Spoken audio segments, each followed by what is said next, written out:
ഇന്ന് +1 പൊളിറ്റിക്സ് സയൻസിലെ രണ്ടാമത്തെ chapter Indian ഭരണഘടനയിലെ അവകാശങ്ങൾ എന്ന ചാപ്റ്ററിലെ കുറച്ച് PSC ക്വസ്റ്റ്യൻസ് ആണ് നമ്മൾ ഡിസ്കസ് ചെയ്യുന്നത്. ആ ചാപ്റ്റർ മുഴുവനാണ് ഡിസ്കസ് ചെയ്യാൻ പോകുന്നത്. ഇന്ത്യൻ ഭരണഘടനയിലെ മൗലിക അവകാശങ്ങൾ. ഇന്ത്യൻ ഭരണഘടനയിലെ മൗലിക അവകാശങ്ങൾ അനുവദിക്കണമെന്ന ആവശ്യം ആദ്യമായി മുന്നോട്ട് വെച്ചത് 1928 നെഹ്റു കമ്മിറ്റിയാണ്. നെഹ്റു കമ്മിറ്റിയുടെ തലവൻ എന്ന് പറയുന്നത് മോത്തിലാൽ നെഹ്റു ആണ്. അപ്പോൾ മൗലിക അവകാശങ്ങൾ അനുവദിക്കണമെന്ന് ആദ്യമായി മുന്നോട്ട് വെച്ച കമ്മിറ്റിയാണ് Nehru committee. Nehru committee report സമർപ്പിച്ചത് 1928. മൗലിക അവകാശങ്ങൾ ഉൾപ്പെടുന്ന ഭാഗം 3 ആർട്ടിക്കിൾ 12 മുതൽ 35 വരെ. 1931 കറാച്ചി സമ്മേളനത്തിലാണ് മൗലിക അവകാശങ്ങളെ സംബന്ധിക്കുന്ന പ്രഖ്യാപനം നടത്തിയ കോൺഗ്രസ് സമ്മേളനമാണ് 1931 കറാച്ചി സമ്മേളനം. അപ്പോൾ 1931 കറാച്ചി സമ്മേളനത്തിലാണ് മൗലിക അവകാശങ്ങളെ കുറിച്ച് സംബന്ധിച്ച് പ്രഖ്യാപനം നടത്തിയത്. ഇതിന്റെ പ്രസിഡന്റ് സർദാർ വല്ലഭായ് പട്ടേലാണ്. 1927 മദ്രാസ് സമ്മേളനത്തിൽ വെച്ചാണ് മൗലിക അവകാശങ്ങളുടെ പ്രഖ്യാപനമായിരിക്കും ഭാവി ഇന്ത്യയുടെ അടിസ്ഥാനമെന്ന് പ്രഖ്യാപിച്ചത്. 1927 മദ്രാസ് സമ്മേളനത്തിൽ വെച്ചാണ് മദ്രാസ് ഇന്ത്യൻ നാഷണൽ കോൺഗ്രസ് സമ്മേളനത്തിൽ വെച്ചിട്ടാണ് മൗലിക അവകാശങ്ങളുടെ പ്രഖ്യാപനമായിരിക്കും ഭാവി ഇന്ത്യയുടെ അടിസ്ഥാനമെന്ന് പറഞ്ഞത്. അതിൽ ആ സമ്മേളനത്തിന്റെ പ്രസിഡന്റ് ആയിരുന്നു ഡോക്ടർ MA അൻസാരി. 1927 മദ്രാസ് സമ്മേളനത്തിന്റെ പ്രസിഡന്റ് ആയിരുന്നു doctor MA Ansari. Next Simon commission ഇന്ത്യയിൽ നടപ്പാക്കേണ്ട ഭരണഘടനാ പരിഷ്കാരങ്ങളെ സംബന്ധിച്ച് പഠിച്ച് റിപ്പോർട്ട് സമർപ്പിക്കാൻ 1927 ബ്രിട്ടീഷ് ഗവൺമെന്റ് നിയോഗിച്ച കമ്മീഷനാണ് സൈമൺ കമ്മീഷൻ. 1927 ബ്രിട്ടീഷ് ഗവൺമെന്റ് നിയോഗിച്ച കമ്മീഷനാണ് സൈമൺ കമ്മീഷൻ. ഭരണഘടനാ പരിഷ്കാരങ്ങളെ സംബന്ധിച്ച് പഠിച്ച റിപ്പോർട്ട് സമർപ്പിക്കാനായിരുന്നു സൈമൺ കമ്മീഷൻ. ഈ സൈമൺ കമ്മീഷനിലെ 7 അംഗങ്ങളാണ് ഉൾക്കൊണ്ടിരുന്നത്. പക്ഷേ കോൺഗ്രസ് ഉൾപ്പെടെയുള്ള പാർട്ടികൾ സൈമൺ കമ്മീഷനെ ബഹിഷ്കരിച്ചു. അതിന്റെ കാരണം എന്താണെന്ന് വെച്ചാൽ സൈമൺ കമ്മീഷനിൽ ഒരു ഇന്ത്യക്കാരൻ പോലും ഉണ്ടായിരുന്നില്ല. അപ്പൊ 7 അംഗങ്ങളായിരുന്നു സൈമൺ കമ്മീഷനിൽ. 1927 ഗവൺമെന്റ് നിയോഗിച്ചത്. പക്ഷെ സൈമൺ കമ്മീഷനിൽ ഒരു ഇന്ത്യക്കാരൻ പോലും ഉണ്ടായിരുന്നില്ല എന്നതാണ് സൈമൺ കമ്മീഷനെ ബഹിഷ്കരിക്കാനുള്ള കാരണം. സൈമൺ കമ്മീഷനെതിരെയുള്ള ഈ പ്രതിഷേധം ഇന്ത്യയിലൊട്ടാകെ ആളിപ്പടർന്നപ്പോൾ ഒരു ഭരണഘടന രൂപീകരിക്കാൻ ബ്രിട്ടൻ ഇന്ത്യയോട് നിർദ്ദേശിച്ചു. അതായത് ഇത്തരം പ്രതിഷേധങ്ങൾ സൈമൺ കമ്മീഷനെതിരെ വന്നപ്പോൾ ബ്രിട്ടൻ ഇന്ത്യയോട് ഒരു ഭരണഘടന നിർമ്മിക്കാനായിട്ട് പറഞ്ഞു. അങ്ങനെ ആ ഭരണഘടനാ രൂപീകരണത്തിനായി മോത്തിലാൽ നെഹ്റുവിന്റെ അധ്യക്ഷതയിൽ ഒരു ഉപകമ്മിറ്റി രൂപീകരിക്കുകയും 1928 ഓഗസ്റ്റിൽ നെഹ്റു റിപ്പോർട്ട് സമർപ്പിക്കുകയും ചെയ്തു. അപ്പോൾ മോത്തിലാൽ നെഹ്റുവിന്റെ അധ്യക്ഷതയിൽ ഒരു ഉപകമ്മിറ്റി രൂപീകരിക്കുകയും 1928 ഓഗസ്റ്റിൽ നെഹ്റു റിപ്പോർട്ട് സമർപ്പിക്കുകയും ചെയ്തു. ആ നെഹ്റു റിപ്പോർട്ടിൽ വരുന്ന ഭാഗങ്ങൾ എന്തൊക്കെയാണെന്ന് ചോദിച്ചാൽ സാധാരണ അവകാശങ്ങളെ സംരക്ഷിക്കുന്നതും നടപ്പിലാക്കുന്നതും സാധാരണ നിയമമാണ്. സാധാരണ അവകാശങ്ങളെ സംരക്ഷിക്കുന്നതും നടപ്പിലാക്കുന്നതും സാധാരണ നിയമമാണ്. മൗലിക അവകാശങ്ങളെ സംരക്ഷിക്കുന്നതും ഉറപ്പാക്കുന്നതും രാജ്യത്തെ ഭരണഘടനയാണ്. മൗലിക അവകാശങ്ങളെ സംരക്ഷിക്കുന്നതും ഉറപ്പാക്കുന്നതും രാജ്യത്തെ ഭരണഘടനയാണ്. നിയമനിർമ്മാണ സഭകൾക്ക് സാധാരണ നിയമനിർമ്മാണ പ്രക്രിയയിലൂടെ സാധാരണ അവകാശങ്ങളിൽ മാറ്റം വരുത്താം. അതായത് നിയമനിർമ്മാണ സഭകൾ സാധാരണ നിയമനിർമ്മാണ പ്രക്രിയയിലൂടെ സാധാരണ അവകാശങ്ങളിൽ മാറ്റം വരുത്താം. മൗലിക അവകാശങ്ങളിൽ മാറ്റം വരുത്താൻ ഭരണഘടനാ ഭേദഗതിയിലൂടെ മാത്രമേ സാധിക്കുള്ളൂ. ഇമ്പോർട്ടന്റ് പോയിന്റ് ആണ്. മൗലിക അവകാശങ്ങളിൽ മാറ്റം വരുത്താൻ ഭരണഘടനാ ഭേദഗതിയിലൂടെ മാത്രമേ സാധിക്കുള്ളൂ. ഒരു ഗവൺമെന്റിന്റെ ഒരു ഘടകവും മൗലിക അവകാശങ്ങളെ ലംഘിക്കുന്ന രീതിയിൽ പ്രവർത്തിക്കാൻ പാടുള്ളതല്ല. അപ്പോൾ ഒരു ഗവൺമെന്റിന്റെ ഒരു ഘടകം പോലും മൗലിക അവകാശങ്ങളെ ലംഘിക്കുന്ന രീതിയിൽ എന്ത് ചെയ്യാൻ പാടില്ല എന്ന് പറയുന്നത്, പ്രവർത്തിക്കാൻ പാടില്ല എന്ന് പറയുന്നത്. എക്സിക്യൂട്ടീവിന്റെയും നിയമനിർമ്മാണ സഭയുടെയും നടപടികൾ മൗലിക അവകാശങ്ങളെ ലംഘിക്കുകയോ അന്യായമായ രീതിയിൽ നിയന്ത്രിക്കുകയോ ചെയ്താൽ ജുഡീഷ്യറിക്ക് അവ നിയമവിരുദ്ധമായി പ്രഖ്യാപിക്കാൻ കഴിയും. അതായത് എക്സിക്യൂട്ടീവിന്റെയും നിയമനിർമ്മാണ സഭയുടെയും നടപടികൾ മൗലിക അവകാശങ്ങളെ ലംഘിക്കുകയോ അന്യായമായ രീതിയിൽ നിയന്ത്രിക്കുകയോ ചെയ്താൽ ജുഡീഷ്യറിക്ക് അവ നിയമവിരുദ്ധമായി പ്രഖ്യാപിക്കാനായിട്ട് കഴിയുമെന്നാണ് പറയുന്നത്. ഭരണഘടനയിലെ ഭാഗം 3 മൗലിക അവകാശങ്ങൾ ഉൾപ്പെടുന്നതെന്ന് പറഞ്ഞായിരുന്നു. ആർട്ടിക്കിൾ 12 മുതൽ 35 വരെയാണ്. നേരത്തെ 7 മൗലിക അവകാശങ്ങൾ ഉണ്ടായിരുന്നു. പക്ഷെ ഇന്ന് 6 ഉള്ളൂ. അതിൽ സ്വത്തവകാശം മൗലിക അവകാശമല്ലാതായി മാറി. ഇനി അതിലേത് ഭരണഘടനയിലെ 6 മൗലിക അവകാശങ്ങൾ ഏതെല്ലാം നോക്കാം. സമത്വ അവകാശം റൈറ്റ് ടു ഇക്വാലിറ്റി, ആർട്ടിക്കിൾ 14 മുതൽ 18 വരെ. സ്വാതന്ത്ര്യത്തിനുള്ള അവകാശം ആർട്ടിക്കിൾ 19 മുതൽ 22 വരെ. ചൂഷണത്തിനെതിരെയുള്ള അവകാശം ആർട്ടിക്കിൾ 23, 24. മതസ്വാതന്ത്ര്യത്തിനുള്ള അവകാശം ആർട്ടിക്കിൾ 25 മുതൽ 28 വരെ. സാംസ്കാരികവും വിദ്യാഭ്യാസപരവുമായ അവകാശം ആർട്ടിക്കിൾ 29, 30. ഭരണഘടനാപരമായ പരിഹാരങ്ങൾക്കുള്ള അവകാശം ആർട്ടിക്കിൾ 32 മുതൽ 35 വരെ. ഒരിക്കൽ കൂടെ 6 മൗലിക അവകാശങ്ങളാണ് ഇപ്പോൾ ഉൾക്കൊള്ളുന്നത്. അതിൽ സമത്വാവകാശം 14 മുതൽ 18, സ്വാതന്ത്ര്യമുള്ള അവകാശം 19 മുതൽ 22, ചൂഷണത്തിനെതിരെയുള്ള അവകാശം 23, 24, മതസ്വാതന്ത്ര്യമുള്ള അവകാശം 25 മുതൽ 28 വരെ, സാംസ്കാരികവും വിദ്യാഭ്യാസപരവുമായ അവകാശം 29, 30, ഭരണഘടനാപരമായ പരിഹാരങ്ങൾക്കുള്ള അവകാശം ആർട്ടിക്കിൾ 32 മുതൽ 35 വരെ. ഇത് എളുപ്പം പഠിക്കാനുള്ള കോഡുകൾ നമ്മൾ നേരത്തെ ഇട്ട യൂട്യൂബ് വീഡിയോസിൽ ഉൾപ്പെടുന്നുണ്ട്. So let's watch it. അതിൻ്റെ എക്സ്പ്ലനേഷൻ. സമത്വ അവകാശം ആർട്ടിക്കിൾ 14 മുതൽ 18 വരെയാണ്.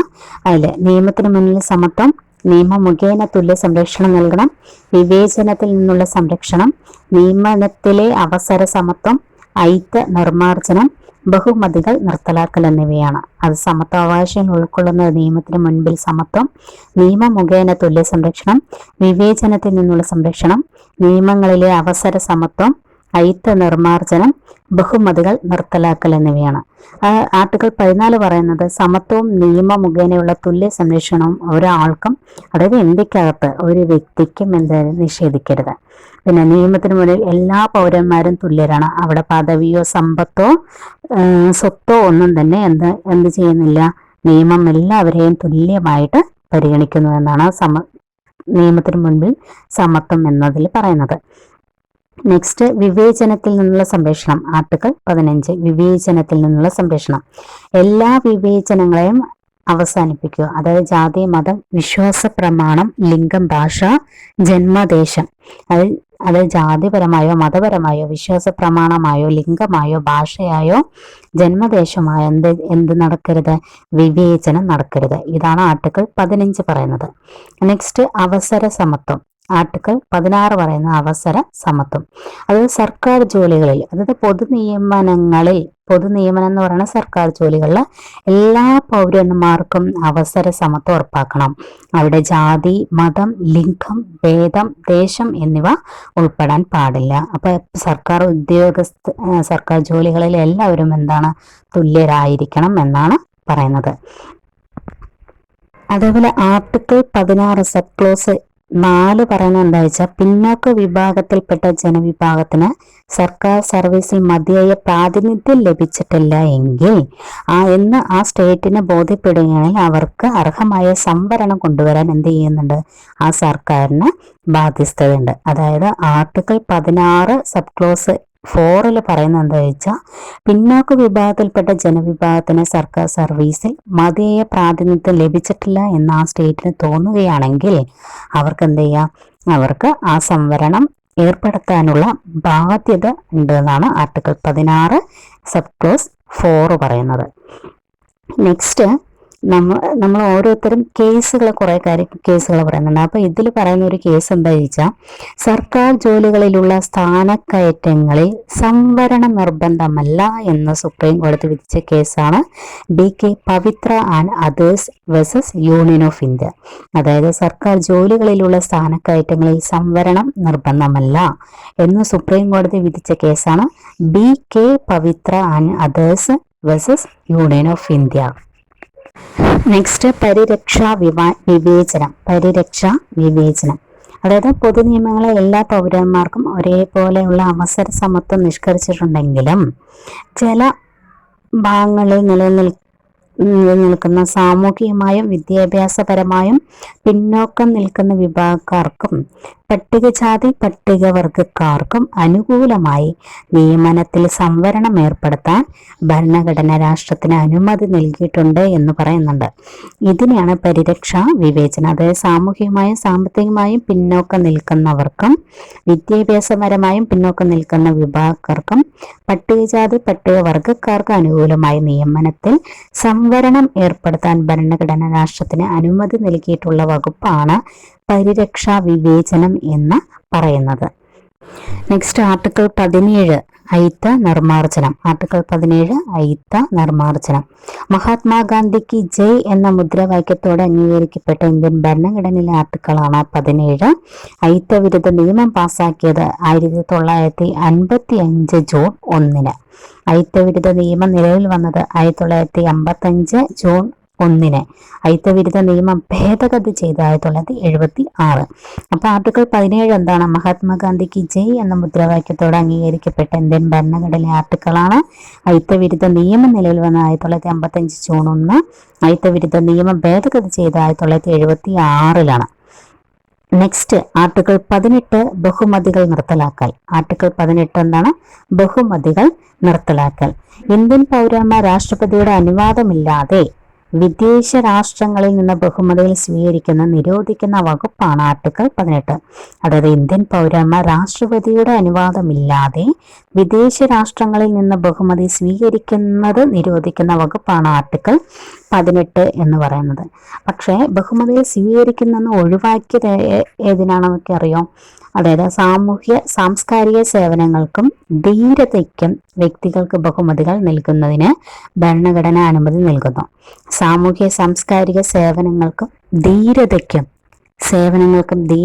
വ്യക്തികൾക്ക് ബഹുമതികൾ നൽകുന്നതിന് ഭരണഘടന അനുമതി നൽകുന്നു. ഉദാഹരണം: മഹാവീരചക്രം, പരമവീരചക്രം, ഭാരതരത്നം, പത്മശ്രീ എന്നിവ.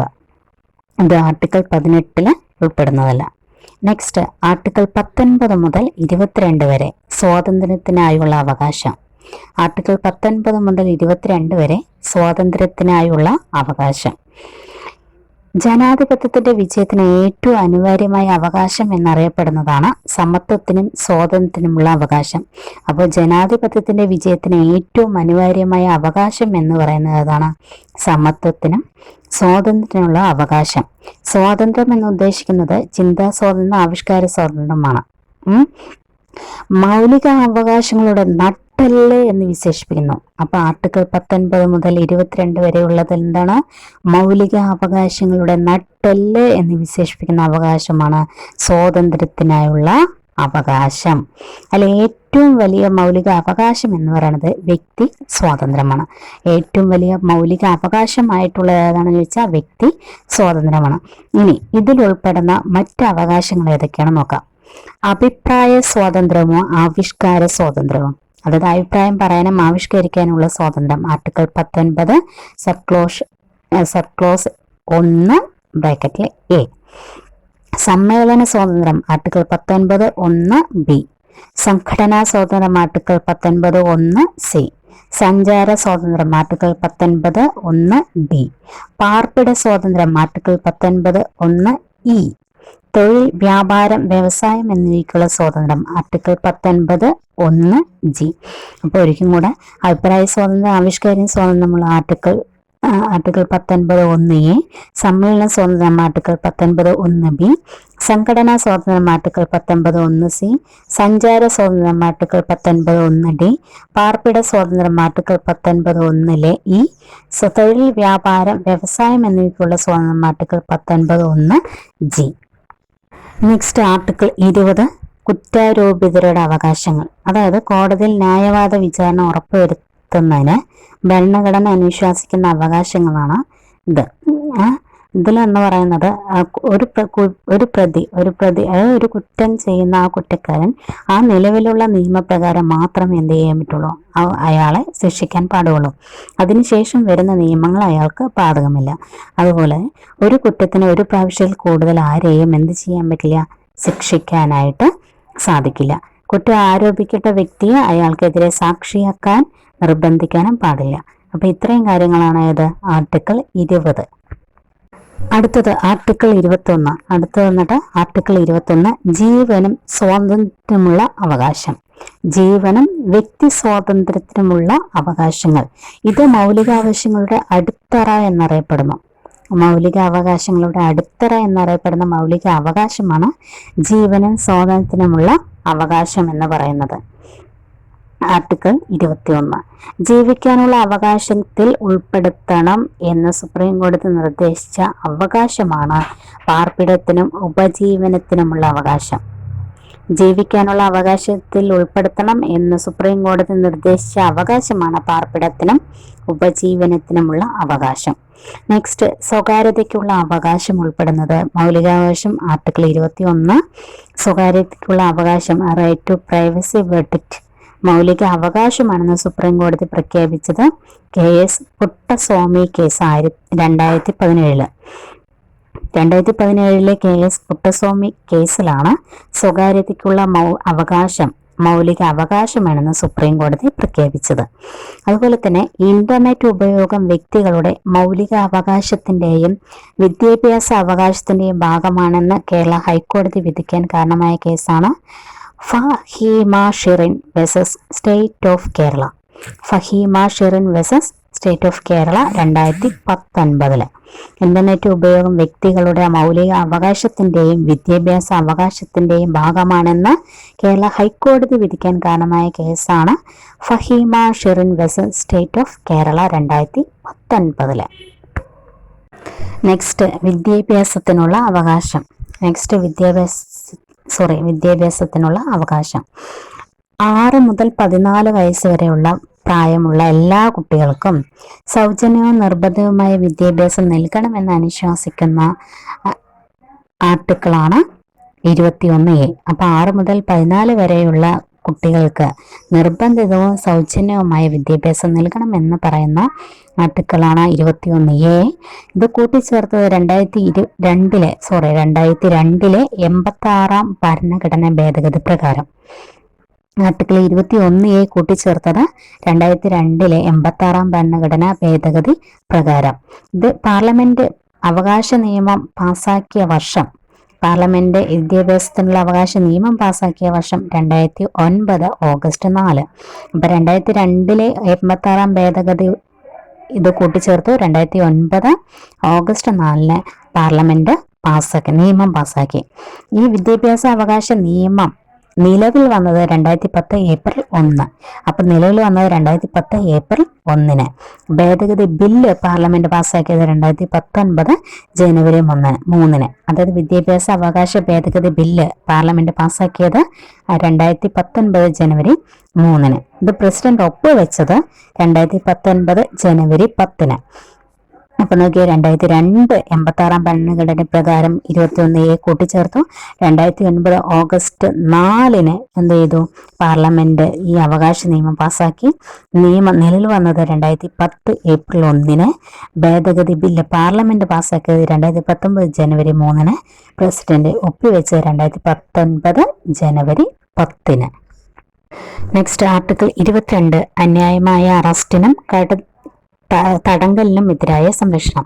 ആർട്ടിക്കിൾ 22 അന്യായമായ അറസ്റ്റിനും തടങ്കലിനും എതിരായ സംരക്ഷണം. അതായത് അറസ്റ്റ് ചെയ്യപ്പെടുന്ന വ്യക്തിക്ക് അറിയണം താൻ എന്തിനാണ് അറസ്റ്റ് ചെയ്യപ്പെട്ടത് എന്നുള്ള കാരണം അറിയണം. അതുപോലെ തന്നെ അദ്ദേഹത്തിന് മറ്റൊരു അഭിഭാഷകനും അയാൾക്ക് ഇഷ്ടമുള്ള അഭിഭാഷകനുമായി ആലോചിക്കാനും കേസ് വാദിക്കാനുമുള്ള അവകാശമുണ്ട്. അറസ്റ്റ് ചെയ്ത വ്യക്തി കസ്റ്റഡിയിൽ 24 മണിക്കൂറിനകം തൊട്ടടുത്ത മജിസ്ട്രേറ്റിന് മുമ്പായിട്ട് ഹാജരാക്കണം. ആർട്ടിക്കിൾ 22 നോക്കിയേ. കരുതൽ തടങ്കൽ ചില സന്ദർഭങ്ങളിൽ കുറ്റം ചെയ്യുന്നതിന് മുമ്പായി കുറ്റം ചെയ്യാൻ സാധ്യതയുണ്ട് എന്ന സംശയത്തിൽ ആ വ്യക്തികളെ തടങ്കലിൽ പാർപ്പിക്കാറുണ്ട്. ഇതാണ് കരുതൽ തടങ്കൽ എന്നറിയപ്പെടുന്നത്. അതായത് ചില സന്ദർഭങ്ങളിൽ കുറ്റം ചെയ്തിട്ടുണ്ടാവില്ല, പക്ഷെ ഇയാൾ കുറ്റം ചെയ്യാൻ സാധ്യതയുണ്ട് എന്ന് പറഞ്ഞിട്ട് തടങ്കലിൽ പാർപ്പിക്കാറുണ്ട്. ഇതാണ് കരുതൽ തടങ്കൽ എന്നറിയപ്പെടുന്നത്. ഇന്ത്യയിൽ കരുതൽ തടങ്കൽ അറസ്റ്റിലായ ആദ്യ വ്യക്തിയാണ് AK ഗോപാലൻ. ഇന്ത്യയിൽ കരുതൽ തടങ്കൽ പ്രകാരം അറസ്റ്റിലായ ആദ്യ വ്യക്തിയാണ് AKG. ഈ കരുതൽ തടങ്കൽ പാർപ്പിച്ചവർക്കും ചില ഭരണഘടന പ്രധാന സംരക്ഷണങ്ങൾ നൽകുന്നുണ്ട്. അതെന്താണെന്ന് ചോദിച്ചാൽ, ഒരു വ്യക്തിയെ കരുതൽ തടങ്കിൽ പാർപ്പിക്കാൻ 3 മാസത്തിൽ കൂടുതൽ സാധ്യമല്ല. ആ 3 മാസത്തിന് ശേഷം ആ കേസ് എന്ത് ചെയ്യണം? പുനഃപരിശോധനയ്ക്കായി ഒരു ഉപദേശക സമിതിയുടെ മുമ്പിൽ കൊണ്ടുവരണം. ആ കൊണ്ടുവരുന്ന സമയത്ത് അവരെ പാർപ്പിക്കുന്നതിന് മുൻപായി, കരുതൽ തടങ്കിൽ പാർപ്പിക്കുന്നതിന് മുമ്പായി വ്യക്തി അതിനുള്ള കാരണവും അയാൾ ചുമത്തിരിക്കുന്ന കുറ്റവും എന്ത് ചെയ്യണം? അറിയിച്ചിരിക്കണം. ആ വ്യക്തി എന്തിനാണ് കരുതൽ തടങ്കിൽ പാർപ്പിക്കുന്നതിനെ കുറിച്ചുള്ള ഫുൾ ഡീറ്റെയിൽസും എന്ത് ചെയ്യണം? അവർക്ക് അറിഞ്ഞിരിക്കണം. അതുപോലെ തന്നെ കരുതൽ തടങ്കിൽ പാർപ്പിച്ചിരിക്കുന്ന വ്യക്തിക്ക് അതിനെതിരെ ബന്ധപ്പെട്ടവർക്ക് നിവേദനം നൽകാനുള്ള സ്വാതന്ത്ര്യവും ഉണ്ട്. നെക്സ്റ്റ്, ചൂഷണത്തിനെതിരെയുള്ള അവകാശം. ആർട്ടിക്കിൾ 23, 24. ചൂഷണത്തിനെതിരെയുള്ള അവകാശം ആർട്ടിക്കിൾ 23 മുതൽ 24 വരെ.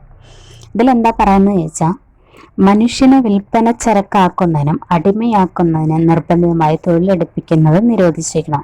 അതായത് മനുഷ്യനെ നിർബന്ധിത തൊഴിൽ എടുപ്പിക്കാൻ പാടില്ല, വിൽപ്പന ചരക്കാക്കാൻ പാടില്ല, അടിമയാക്കാൻ പാടില്ല.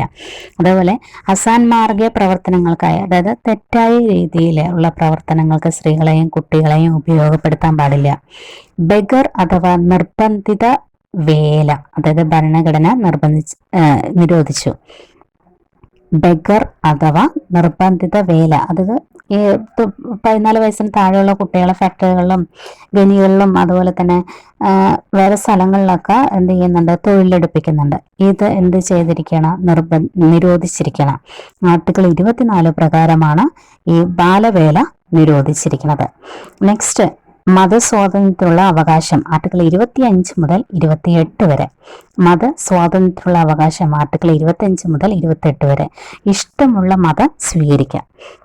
അതായത് ഒരു വ്യക്തിക്ക് ഇഷ്ടമുള്ള മതം സ്വീകരിക്കാം, അതിനനുസരിച്ച് ആചരിക്കാം. അതായത് ആചരിക്കുന്നതിനും പ്രചരിപ്പിക്കുന്നതിനുമുള്ള അവകാശം ആർക്കുണ്ട്? ആ വ്യക്തിക്കുണ്ട്. ഇതാണ് ആർട്ടിക്കിൾ 25. മതപരമായ കാര്യങ്ങൾ കൈകാര്യം ചെയ്യാനുള്ള സ്വാതന്ത്ര്യത്തെക്കുറിച്ച് പറയുന്നതാണ് ആർട്ടിക്കിൾ 26. അപ്പൊ ആർട്ടിക്കിൾ 25 വന്നിട്ട് എന്താണ്? ഇഷ്ടമുള്ള മതം സ്വീകരിക്കാം, പ്രചരിപ്പിക്കാം. നെക്സ്റ്റ്, മതപരമായ കാര്യങ്ങൾ കൈകാര്യം ചെയ്യാനുള്ള സ്വാതന്ത്ര്യത്തെക്കുറിച്ച് പ്രതിപാദിക്കുന്ന ആർട്ടിക്കിളാണ് ആർട്ടിക്കിൾ 26. നെക്സ്റ്റ്, ഏതെങ്കിലും ഒരു മതത്തിന്റെ ഉന്നമനത്തിനോ പരിപാലനത്തിനോ വേണ്ടിയുള്ള ചെലവുകൾ നികുതി അടയ്ക്കുന്നെങ്കിൽ അതിൽ നിന്ന് കിട്ടുന്ന സ്വാതന്ത്ര്യമാണ് ആർട്ടിക്കിൾ 27. അപ്പൊ ഏതെങ്കിലും ഒരു മതത്തിന്റെ ഉന്നമനത്തിനായി പരിപാലനത്തിനോ വേണ്ടിയുള്ള ചെലവുകൾക്കായി നികുതി അടയ്ക്കുന്നതിൽ നിന്നുള്ള സ്വാതന്ത്ര്യമാണ് ആർട്ടിക്കിൾ 27. വിദ്യാഭ്യാസ സ്ഥാപനങ്ങളിൽ മതപ്രബോധനത്തിലോ മത ആരാധനയിലോ പങ്കെടുക്കാനുള്ള സ്വാതന്ത്ര്യമാണ് ആർട്ടിക്കിൾ 28. അതായത് വിദ്യാഭ്യാസ സ്ഥാപനങ്ങളിൽ മതപ്രബോധനത്തിലോ മത ആരാധനയിലോ പങ്കെടുക്കാനുള്ള സ്വാതന്ത്ര്യമുണ്ട്. അതായത് ആർട്ടിക്കിൾ 28 പ്രകാരം.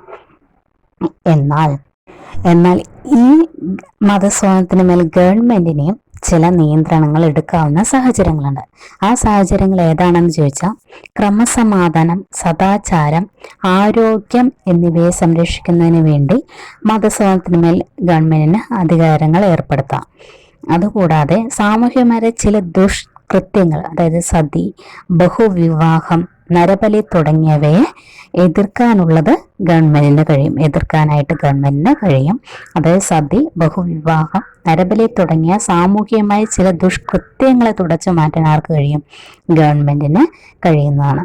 നെക്സ്റ്റ്, ഗവൺമെന്റിന്റെ ഉടമസ്ഥതയിലും ഉത്തരവാദിത്തത്തിലുമുള്ള വിദ്യാഭ്യാസ സ്ഥാപനങ്ങളിൽ മതബോധനം നടത്തുന്നത് ഭരണഘടന വിലക്കുന്ന വകുപ്പാണ് ആർട്ടിക്കിൾ 28. അതായത് ആർട്ടിക്കിൾ 28 ഗവൺമെന്റിന്റെ ഉടമസ്ഥതയിലോ ഉത്തരവാദിത്തത്തിലുമുള്ള വിദ്യാഭ്യാസ സ്ഥാപനങ്ങൾ എന്ത് നടത്താൻ പാടില്ല?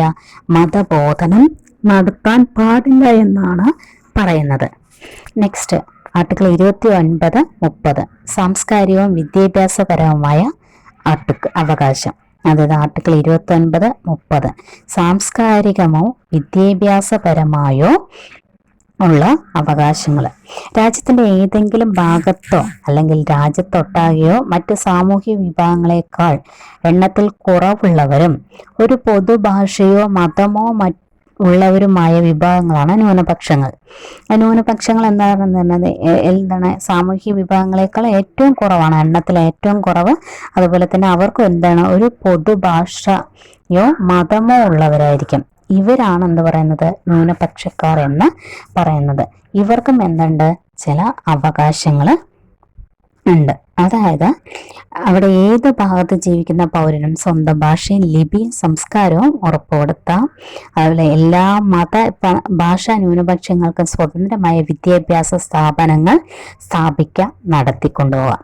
അപ്പൊ എല്ലാ മതഭാഷാ ന്യൂനപക്ഷക്കാർക്കും ചെയ്യാം, സ്വന്തമായ വിദ്യാഭ്യാസ സ്ഥാപനങ്ങൾ സ്ഥാപിക്കാനും അത് നടത്തിക്കൊണ്ടുപോകാനുമുള്ള അവകാശമുണ്ട്. പിന്നെ രാഷ്ട്രത്തിന്റെ ധനം ഉപയോഗിച്ച് പ്രവർത്തിക്കുന്ന ഒരു വിദ്യാഭ്യാസ സ്ഥാപനത്തിലും ജാതി, മതം, വർഗം, ഭാഷ എന്നിവയുടെ അടിസ്ഥാനത്തിൽ പ്രവേശനം നിഷേധിക്കാൻ പാടില്ല. അതുകൂടാതെ അത് ഗവൺമെന്റ് വിദ്യാഭ്യാസ സ്ഥാപനങ്ങൾക്ക് ധനസഹായം നൽകുമ്പോൾ ന്യൂനപക്ഷ സമുദായങ്ങളിൽ മാനേജ്മെന്റിന് കീഴിലുള്ള സ്ഥാപനങ്ങളോട് വിവേചനം കാണിക്കാനായിട്ട് പാടില്ല. അപ്പൊ ഇതെല്ലാം ന്യൂനപക്ഷക്കാരുടെ അവകാശങ്ങളാണ്. അവർക്കായിട്ട് വിദ്യാഭ്യാസ ധനസഹായം നൽകുമ്പോൾ ചെയ്യണം, അവിടെ വിവേചനം കാണിക്കാനായിട്ട് പാടില്ല. ജാതി, മതവർഗ ഭേദം, അവരുടെ പ്രവേശനം നിഷേധിക്കാൻ പാടില്ല. എല്ലാ ഭാഷാ ന്യൂനപക്ഷക്കാർക്കും സ്വന്തമായിട്ടും വിദ്യാഭ്യാസ സ്ഥാപനം സ്ഥാപിക്കാൻ നടത്തിക്കൊണ്ടുപോകാനുമുള്ള അവകാശങ്ങൾ ഉണ്ട്. നെക്സ്റ്റ്, ഭരണഘടനാപരമായ അവകാശങ്ങൾക്കുള്ള അവകാശം, അതായത് ആർട്ടിക്കിൾ 32 മുതൽ 35 വരെ. ഭരണഘടനാപരമായ പരിഹാരങ്ങൾക്കുള്ള അവകാശം ആർട്ടിക്കിൾ 32 മുതൽ 35 വരെ. ഇതാണ് ഡോക്ടർ BR അംബേദ്കർ ഭരണഘടനയുടെ ഹൃദയവും ആത്മാവും എന്ന് വിശേഷിപ്പിച്ചത്.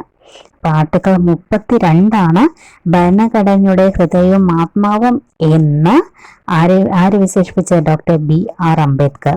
ഭരണഘടനാപരമായ പരിഹാരങ്ങൾക്കുള്ള അവകാശമാണ് ആർട്ടിക്കിൾ 32 മുതൽ 35 വരെ. ഇനി പൗരന്മാർക്ക് മൗലികാവകാശങ്ങൾ ലഭ്യമാക്കുകയും മൗലികാവകാശങ്ങൾക്ക് ഭരണഘടനാപരമായ സംരക്ഷണം നൽകുകയും ചെയ്യുന്ന അവകാശമാണ് ഭരണഘടനാപരമായ പരിഹാരങ്ങൾക്കുള്ള അവകാശം. അതായത് ഒരു പൗരന് അവർക്ക് മൗലികാവകാശം ലഭ്യമാക്കുന്നതും ആ മൗലികാവകാശങ്ങൾക്ക് ഭരണഘടനാപരമായ സംരക്ഷണം നൽകുകയും ചെയ്യുന്നതാണ് ആർട്ടിക്കിൾ 32 മുതൽ 35 വരെ. അതുകൊണ്ട് തന്നെ ഇവർക്ക് ചെയ്യാം, എന്തെങ്കിലും തരത്തിൽ അവരുടെ മൗലിക അവകാശങ്ങൾ നിഷേധിക്കപ്പെട്ടാൽ ഹൈക്കോടതികൾ, സുപ്രീം കോടതികൾ എന്നിവയെ സമീപിക്കാവുന്നതാണ്. ഇനി ഗവൺമെന്റിനുള്ള നിർദ്ദേശം നൽകാനും അധികാരമുള്ള കോടതികളാണ് സുപ്രീം കോടതിയും ഹൈക്കോടതിയും. ഈ അവകാശങ്ങൾ നടപ്പിലാക്കാൻ പ്രത്യേക ഉത്തരവ് പുറപ്പെടുവിക്കാൻ ആർക്ക് കഴിയും? സുപ്രീം കോടതിക്കും ഹൈക്കോടതിക്കും കഴിയും. അതുകൊണ്ട് തന്നെ മൗലിക അവകാശങ്ങൾ സംരക്ഷിക്കുന്നതായിട്ടുള്ള കോടതികളാണ് ഹൈക്കോടതിയും സുപ്രീം കോടതിയും. ഇവർ പുറപ്പെടുവിക്കുന്ന ഉത്തരവുകളാണ് അറിയപ്പെടുന്നതാണ് റിട്ടുകൾ. ഈ മൗലിക അവകാശങ്ങൾ സംരക്ഷിക്കുന്നതിനായി കോടതികൾ അല്ലെങ്കിൽ ഹൈക്കോടതി, സുപ്രീം കോടതി എന്നിവ പുറപ്പെടുവിക്കുന്ന ഉത്തരവുകളാണ് റിട്ടുകൾ എന്ന് പറയുന്നത്. അപ്പൊ റിട്ടുകൾ അതിനെ കുറിച്ചുള്ള ബാക്കിയുള്ള ചാപ്റ്റർ, അതായത് ചാപ്റ്ററിന്റെ നെക്സ്റ്റ് പാർട്ടുകൾ നമ്മൾ അടുത്ത വീഡിയോയിൽ ചെയ്യുന്നതാണ്.